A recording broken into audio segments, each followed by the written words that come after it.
बच्चन महाराज साहब, बच्चन 40। राधा स्वामी मत में प्रत्यक्ष सबूत जो अकल में आ सके दिया जाता है, पूर्ण सुख चैतन्य के भंडार में पहुंचकर मिलेगा।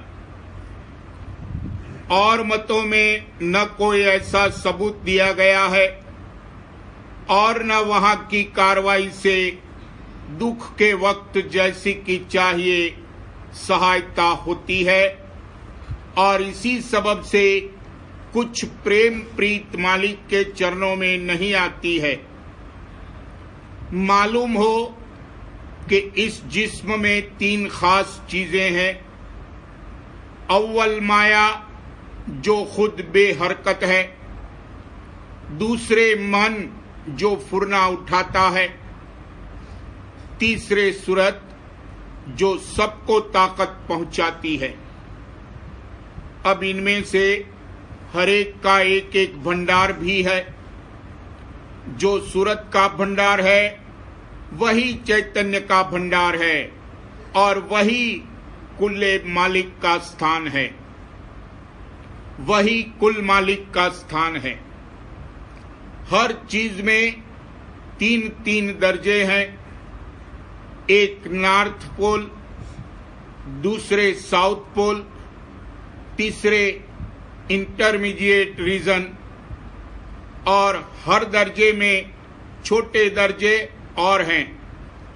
तो पिंड में जो 6 चक्र हैं वो प्रतिबिंब यानी अक्ष हैं और उनके असल ब्रह्मांड में हैं। इसी तरह सूरत के मंडलों में भी 6 दर्जे हैं जिनकी छाया ब्रह्मांड के 6 चक्र हैं।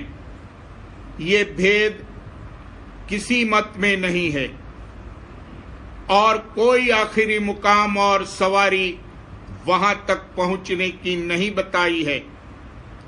सिर्फ वेद मत में प्राणों की सवारी बताई है, मगर उस पर चलना इस कदर मुश्किल है कि इस जमाने में कोई भी उसका अभ्यास नहीं कर सकता, और अगर बिलफर्ज कोई चले भी तो ब्रह्म पद तक पहुंच सकता है, और वहां भी पहुंचकर सच्ची मुक्ति नहीं हो सकती, क्योंकि प्रलय में उसका भी अभाव हो जाता है।